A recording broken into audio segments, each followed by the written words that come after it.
இலக்கிய சீரியலில் சீக்கிரமே இந்த கடத்தல் சீனுக்கெலாம் ஒரு முடிவு கட்டி கடத்தலுக்கு காரணமானவன் எஸ்எஸ்கே தான் அப்படின்னு அவனை சீக்கிரமே ஜெயிலில் பிடிச்சி போகணும்னு நினைக்கிறவங்க மறக்காமல் இந்த வீடியோக்கு லைக் பண்ணி தொடர்ந்து ஃபாலோ பண்ணுங்கள். இப்போது நம்ம இலக்கியா அந்த நாகுவோடைய குழந்தைய காப்பாற்றி நாகு கிட்ட ஒரு நல்ல பேர் எடுத்துட்டாங்க. நாகுவும் என் பொண்ணு காப்பாற்றிட்டீங்க, நான் வாழ்கிறது என் பொண்ணுக்காக தான், என் பொண்ணோட உயிரை காப்பாற்றின உங்களுக்கு நான் நன்றி கடன்பட்டிருக்கேன், உங்களுக்கு என்ன வேணும் அப்படின்னு கேட்கும்போது நம்ம இலக்கியாவும் எனக்கு நீ கடத்தி வச்சிருக்க கார்த்தி தான் வேணும் அப்படின்னு சொல்லிட்டாங்க. நம்ம நாகுவும் சரிங்க மேடம், கண்டிப்பாக நான் உங்கள்கிட்ட ஒப்படைச்சேன் கார்த்தியை, ஏன்னா நீங்கள் என் பொண்ணோட உயிரை காப்பாற்றிருக்கீங்க, எனக்கு என் பொண்ணோட உயிரை விட எதுவுமே முக்கியம் இல்லை அப்படின்னு அந்த நாகுவும் சொல்லிட்டான். இங்கே இலக்கியாவும் சந்தோஷமாக வீட்டுக்கும் போயிட்டாங்க. இப்போது ஜானகி ஒரு பக்கம், நீ பண்ணது முட்டாள்தனம்னா இலக்கியா, அந்த நாகு ஒரு ரவுடி, அவன் நம்பி நீ வந்திருக்கியே, ஏன் இப்படி வந்த நீனு, அவன் உங்ககிட்ட போய் சொல்லியிருந்தானா, அவன் கார்த்தியை அவன்கிட்ட ஒப்படைக்கலனா, அவன் தலைமுறை ஆகிட்டானா, என்ன பண்ண முடியும் அப்படின்னு ஜானகி சொன்னாலும் ஜானகிக்கிட்டே இலக்கியா வாதாடுறாங்க. இல்லாத அந்த நாகுடைய பேச்சில் உண்மை இருந்துச்சு, கண்டிப்பாக அவன் அப்படி ஏமாற்ற வாய்ப்பில்லை, நீங்கள் வேணால் பாருங்களேன், அவன் கண்டிப்பாக கார்த்தி என்ற ஒப்படைச்சி அந்த எஸ்எஸ்கேவை ஜெயிலுக்கு அனுப்பாமல் நான் விட மாட்டாத, கௌதமை கண்டிப்பாக வெளியே கொண்டு வந்துடுவேன், அதுவும் எந்த தப்பும் பண்ணாத ஒரு நிரபராதியாக கொண்டு வரதான் போகிறாத்த அப்படின்னு இலக்கியா ஜானிகிட்ட சொல்லிட்டு அங்கேருந்து கிளம்புறாங்க. ஏன்னா இலக்கியா அந்த நல்ல விஷயத்த கௌதம்கிட்ட போய் சொல்லணும் அப்படின்னு இலக்கியா கிளம்பி ஜெயிலுக்கும் போகிறாங்க. ஏன்னா அந்த நாகுவை கண்டுபிடிச்சது நம்ம கௌதம். ஸோ கௌதம் கண்டுபிடிச்சிட்டாங்க, என்ன ஆச்சு ஏதாச்சுன்னு கண்டிப்பாக தவிப்போடு இருப்பார், அதனால் நாம் அவர்கிட்ட போய் சொல்லணும் அப்படின்னு இலக்கியா கிளம்பி ஜெயிலுக்கு போவாங்க. ஸோ ஜெயிலில் நம்ம கௌதம் அதே மாதிரி பார்த்துட்டு தான் இருக்கார். அங்கே இலக்கியா போயிட்டு கௌதம் பார்க்குறாங்க. கௌதம் இலக்கியா என்னாச்சு, நான் சொன்ன மாதிரி அந்த அட்ரஸ்க்கு நீ போனியா, மூக்குத்தேச சொன்ன அட்ரஸில் அந்த நாகு இருந்தானா, என்னாச்சு இலக்கியா அப்படின்னு கேட்க கௌதம், அந்த மூக்குத்தேச சொன்ன அட்ரஸில் நாகு இருந்தார், நான் பார்த்தேன், சொல்லப்போனால் நான் ஒரு குடுகுப்பக்கார ட்ரெஸ் போட்டு போனேன், அதில் போயிட்டு அங்கே குறி சொல்கிற மாதிரி போகும்போது நல்ல வேலை அந்த நாகுடைய பொண்ணு ஒரு ஆட்டோவில் அடிபட பார்த்தா, நான் தான் போய் காப்பாற்றினேன், அதுக்கு நன்றி கடனா உங்களுக்கு என்ன வேணும் அப்படின்னு நாகு என்கிட்ட கேட்டான். டக்குன்னு நான் கார்த்தியை என்கிட்ட ஒப்படைச்சுன்னு சொல்லி அந்த நாகு கிட்ட பேசினேன். முதல்ல அந்த நாகு யோசித்தான், அதுக்கப்புறமா சரிங்க மேடம், எனக்கு என் பொண்ணு தான் முக்கியம் நான் இருந்தேன், என் பொண்ணு உயிரே காப்பாற்றிருக்கீங்க, கண்டிப்பாக அதை பண்ணாமல் இருப்பானா அப்படின்னு சொல்லிட்டு அந்த நாகு கார்த்தி என்கிட்ட நாளைக்கு ஒப்படைக்கணும்னு சொல்லியிருக்கான் கௌதம். நாளைக்கு அவன் ஒப்படைச்சானா நான் கார்த்தியை கொண்டு கோர்ட்டில் ஒப்படைச்சி இந்த கடத்தலுக்கு உங்களுக்கு சம்மந்தம் இல்லைங்கிறத நிரூபித்து கண்டிப்பாக நான் உங்களை வெளியே கொண்டு வந்துடுறேன் கௌதம், நீங்கள் ஃபீல் பண்ணாமல் கவலைப்படாமல் இருங்க கௌதம் அப்படின்னு இலக்கியா சொல்கிறாங்க. கௌதம் பண்ணி கண்டிப்பாக இலக்கியா, அதுக்காக தான் நான் வெயிட் பண்ணிகிட்ருக்கேன், ஏன்னா கார்த்திக் வர என்ன ஆச்சுன்னு தெரில, கார்த்திக் கடத்தி 10 நாளுக்கு மேலே ஆச்சு, கார்த்தி இப்போ என்ன பண்ணுறான் எப்படி இருக்கான்னு ஒன்றுமே புரியல, அதனால் நீ இந்த வாய்ப்பை மிஸ் பண்ணிடாத இலக்கியா, கண்டிப்பாக கார்த்தியை வெளியே கொண்டு வந்து புரியுதா.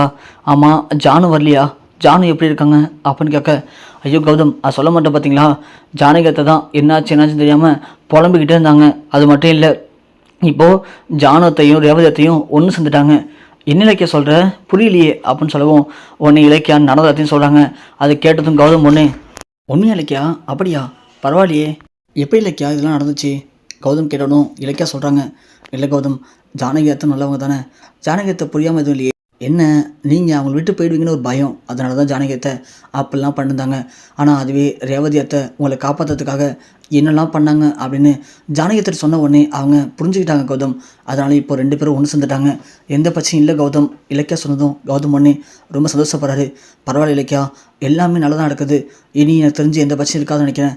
ஆமாம் கௌதம், கார்த்திக் இப்போ நமக்கு கிடைக்க போகிறாரு, ஸோ கார்த்திக் கிடச்சா கண்டிப்பாக நான் உங்களை வெளியே கொண்டு வந்துடுவேன், அதுவும் உங்களை நிரபராதின்னு வெளியே கொண்டு வந்துட்டேன்னா கண்டிப்பாக அந்த எஸ்எஸ்க்கு தண்டனை வாங்கி கொடுத்துருவேன், இதுக்கப்புறம் நம்ம வாழ்க்கையில் எந்த பிரச்சனையும் இருக்காதுன்னு நினைக்கிறேன் கௌதம், இதுக்கப்புறம் நாம் நிம்மதி சந்தோஷமாக வாழ தான் போகிறேன் கௌதம் அப்படின்னு இலக்கியா சொல்கிறாங்க. கௌதம் சரி இலக்கியா, எப்படியோ கார்த்திக் கிடச்சதுக்கு அப்புறமா நீ பார்த்து பத்திரமா கார்த்திக் கோர்ட்டில் ப்ரொடியூஸ் பண்ணி இலக்கியான்னு சொல்லிட்டு இலக்கியா அங்கேருந்து கிளம்புறாங்க. இலக்கியா கிளம்புனாலும் கொஞ்சம் உள்ளுக்குள்ளே லைட்டாக சந்தேகம் மட்டும் இருக்குது, அந்த நாகு நமக்கு துரோகம் பண்ணிடுவானோ, ஜானகியத்தை சொன்ன மாதிரி நடந்துருமா அப்படின்னு இலக்கியா நினைக்கிறாங்க. ஆனால் அப்போலாம் நடக்க வாய்ப்பில்லை, அந்த நாகு நம்ம மேலே முழுசாக நம்பிக்கை வச்சுருக்கான், கண்டிப்பாக அவன் குழந்தைய காப்பாற்றுறதுக்காக அவன் கார்த்தி நம்மகிட்ட ஒப்படைச்சிருவான் அப்படின்னு நம்ம இலக்கியா போகிறாங்க. இன்னொரு பக்கம் ரேவதிக்கு ஒரே மன உளைச்சலாக இருக்குது. ஏன்னா ரேவதி அன்றைக்கி காதில் வாங்கினாங்களே நம்ம எஸ்எஸ்கே பேசினதை, எப்படியாவது கௌதம் கதையை முடிச்சிடு, கௌதம் கதையை முடிச்சே ஆகணும் அப்படின்னு நம்ம எஸ்எஸ்கே சொன்னது ரேவதிக்கு பயங்கரமாக ஒரு குழப்பத்தை உண்டு பண்ணுது. ரேவதி பயப்படுறாங்க, கௌதமுக்கு எதனா ஆகிடுமோன்னு சொல்லிட்டு. உடனே ரேவதி என்ன பண்ணலாம்னு யோசிக்கிறாங்க. யோசிச்சுட்டு நாம் அந்த எஸ்எஸ்கே போய் நேரிலே பார்த்துடலாம், நேரில் பார்த்து கௌதம் யாருக்கு அதை சொல்லிடலாம் அப்படின்னு எஸ்எஸ்கே கிளம்புறாங்க. எஸ்எஸ்கே கிளம்பி நேராக ரேவதி எஸ்எஸ்கே ஆஃபீஸ்க்கு போகிறாங்க. ஆஃபீஸுக்கு போயிட்டு எஸ்எஸ்கேவை பார்க்குறாங்க. ரேவதியை எஸ்எஸ்கே பயங்கர டென்ஷன் ஆகுறாரு, ஷாக் ஆகுறாரு. ஏய் ரேவதி, நீ எப்படி இங்கே வந்த? நீ எங்கடி இருக்க? உன்னை காணும் தேடி தான் நான் எங்கெங்கேயோ அலைஞ்சேன். ஆனால் கடைசியில் நீ எனக்கு தேடி வரும்னு நான் நினச்சி கூட பார்க்கல. வாடி வா, உன்னை இதுக்கு மேலே விட்டுட்டு நான் தேட போகிறதில்ல. ஆமாம், நீ மட்டும் வந்திருக்க, உன் பையன் எங்கே? அவனை கூட்டிகிட்டு வரலையா? அவனை கூட்டிகிட்டு வந்தா உன் கதையை முடிச்சிருப்பால. ரேவதி, என்ன சொன்ன? என் பையன் கதையை நீ முடிச்சிருவியா? இங்கே பாரு எஸ்எஸ்கே, திரும்பவும் சொல்கிறேன், உன்னை வான் பண்ணிட்டு பார்த்தா நான் இங்கே வந்தேன். இங்கே பார், உன்னை விட்டு ஒதுங்கி போய் நான் என் வாழ்க்கையை பார்த்துட்ருக்கேன். திரும்ப திரும்ப என் வாழ்க்கையில் தேவையில்லாத பிரச்சனை பண்ணிட்டுருக்காத. என் பையனுக்கும் உனக்கு என்ன பிரச்சனை? எதுக்கு இப்படி தேவையில்லாமல் என் பையனை பழிவங்க நினச்சிட்ருக்க? எஸ்எஸ்கே, நல்லா ஒன்று புரிஞ்சுக்கோ. நான் நினச்சேன்னா உன்னை பற்றின எல்லா உண்மையும் போயிட்டு உன்னுடைய மனைவி தாட்சாயினிட்ட சொல்லி நீ பணத்துக்காக தான் தாட்சாயினி லவ் பண்ண, கல்யாணம் பண்ண அப்படிங்கிறத எல்லாத்தையும் நிரூபித்து உன்னை உண்டுன்னு ஆக்கிடுவேன். ஏதோ போனால் போதுன்னு நான் கொஞ்சம் பொறுமையாக போயிட்டுருக்கேன். அதனால் சும்மா என்கிட்ட பிரச்சனை பண்ணிருக்கா? ஆமாம், உன் பையன்ட்ட நான் பிரச்சனை பண்ணுறேன்னா? இன்னும் தாட்சாயினி சொல்கிறேன். நான் எப்போது பையன்ட்ட பிரச்சனை பண்ணேன்னு எஸ்எஸ்கே கேட்க, என் பையனா ஃபஸ்ட்டு நம்ம பையன் யாருன்னு தெரியுமா உனக்கு? தெரியாமலே நான் பையனை போட்டு குடும்பப்படுத்துறியடா. கௌதம் தான் என் பையன், புரியுதா? இதுக்கு மேலேயாச்சும் நீ கௌதம்கிட்ட பிரச்சனை பண்ணாமல் இரு அப்படின்னு ரேவதி சொல்கிறதுக்கு வாய்ப்பு இருக்குது. அப்படி ஒரு ரேவதி சொன்னாங்கன்னா கண்டிப்பாக எஸ்எஸ்கே யோசிப்பார். என்ன, கௌதம் தான் உன் பையனா? அப்போது உனக்கு எனக்கு பொண்ணு கௌதம் தானா? அதனால தான் அவன் என்னையே பழிவாங்க தனிச்சிட்டு இருக்கானா? ஆமாம், இந்த உண்மை கௌதம் தெரியுமா? தெரியும், தெரிஞ்சுக்க வாய்ப்பு இருக்குது. அதனால தான் அவன் சும்மா இல்லாமல் என்னையே சொஞ்சு பார்த்துட்ருக்கானா? ஓ, அப்போ அவன் ஏன் பையனா? அப்போ ஓகே தான், நான் நினச்சது கரெக்டு தான். நீயும் அவனும் உயிரோடு இருக்க வரைக்கும் எனக்கு என்றைக்கு இருந்தாலும் ஆபத்து தான். யாருன்னு தெரியாதமே அவன் எனக்கு இவ்வளோ தூரம் டென்ஷன் கொடுத்துட்ருக்கான். இன்னும் நான் யாருன்னு அவன் தெரிஞ்சால் கண்டிப்பாக அவன் என்னை சும்மா விட மாட்டான். அதே மாதிரி நீயும் சும்மா விட மாட்டேன். உங்கள் 2 பேர் கதையும் முடிக்கணும்னு நினச்சேன். ஆனால் 2 பேரும் கிடைக்காம தான் நான் அமைதியாக விட்டுட்டேன். இப்போது எனக்கு யாருன்னு தெரிஞ்சு, ஆனால் இதுக்கப்புறம் நான் அவங்கள சும்மா விட போகிறது கிடையாது. முதல்ல ஒன்றை கொல்றேன். ஆல்ரெடி அவனை கொல்றதுக்கு அடியால் ஜெயிலுக்குள்ளே அனுப்பிட்டேன். அவன் எப்படி இந்நேரத்துக்கு அந்த கௌதம் கதையை முடிச்சிடுவான். ஆனால் அதை கேட்கறதுக்கு நீ இங்கே உயிரோட இருக்க மாட்டேன். உன் கதை அவ்வளோதான் அப்படின்னு சொல்லிட்டு எஸ்எஸ்கே ரேவதியை இதை பண்ணலான்னு சொல்லி வருவார். அதுக்குள்ளே ரேவதி டக்குன்னு கதை வெளியே வந்துடுவாங்க. எஸ்எஸ்கேல ஒன்றும் பண்ண முடியல. ரேவதி அங்கேருந்து இதுக்கு மேலே அவங்க என்னம்னா செட்டாக சொல்லி தப்பிச்சிடறாங்க. தப்பிச்சதுக்கப்புறம் எஸ்எஸ்கே நேரா நாகுக்கு கால் பண்ணுறாரு. நாகு, எங்கே இருக்க? கார்த்தி எங்கே இருக்கான்? கார்த்தி பத்திரமா இருப்பானா? இங்கே பாரு, கார்த்தியை கடத்துறதுக்கு ஒரு கும்பல் அலைஞ்சிட்ருக்கு. கார்த்தியை நீ முடிஞ்ச வரைக்கும் பத்திரமா வச்சிரு. அது போலீஸ் கையிலையோ வேறு யார் கையிலையுமே கார்த்தி கிடைக்கவே கூடாது, புரியுதா? அந்த கார்த்தி நம்ம கூட இருந்தால் மட்டும்தான் நாம் பண்ணுற எல்லா திட்டத்துக்கும் அவன் பக்க பலமாக இருப்பான். ஆனால் அதுவே அவன் நமக்கு எதிராக மாறினா கண்டிப்பாக இழப்பு நமக்கு மட்டும்தான் அப்படின்னு எஸ்எஸ்கே நாகிட்ட சொல்கிறான். நாகு அதை கேட்டு என்ன பண்ண தெரியாமல் தெரிஞ்சு முடிக்கிறான். இந்த எஸ்எஸ்கே இப்படி சொல்கிறாரு. ஆனால் இலக்கியா நம்ம பொண்ணோட உயிர் இருக்காங்க. கார்த்தியை அவங்கள்ட்ட ஒப்படைக்க தான் கரெக்டாக இருக்கும். நாம் அவங்கள்ட்ட வாக்கு கொடுத்துட்டோம்.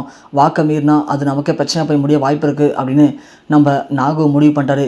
இதெல்லாம் வச்சு பார்க்கும்போது நாகு கண்டிப்பாக எஸ்எஸ்கேக்கு எதிராக போயிட்டு கார்த்தியை இலக்கியாட்ட ஒப்படைக்க போகிறாங்க.